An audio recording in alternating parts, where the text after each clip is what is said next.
Want to master IV cannulation perfectly on your first try? Here is the complete step-by-step clinical guide. So let's begin.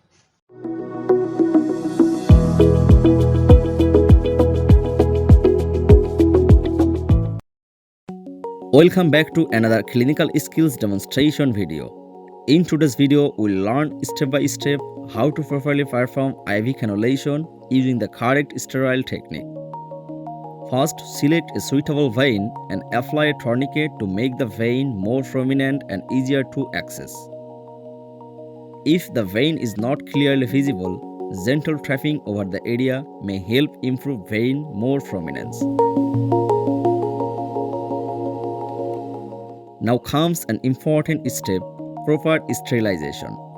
Clean the area using an antiseptic solution in a single direction using one swipe only. Use fresh cotton each time to maintain proper sterility.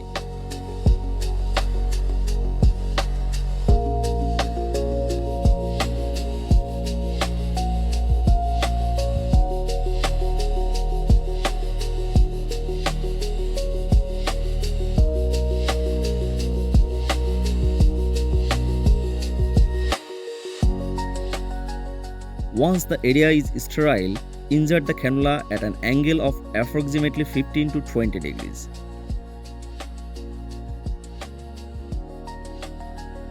After entering the vein, a flashback of blood inside the chamber confirms proper vein access.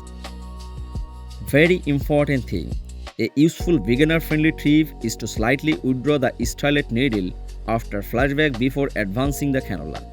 The soft catheter can then pass smoothly through the vein lumen, and then reducing the risk of double wall puncture. Then gently advance the cannula forward while withdrawing the needle.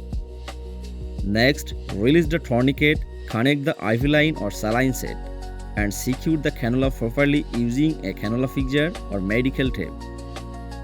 For patients requiring repeated intravenous medication or continuous fluid administration, cannulation is safer and more effective than repeated needle punctures. So that's all for today's demonstration. Thank you all for watching till the end. See you again in the next educational video.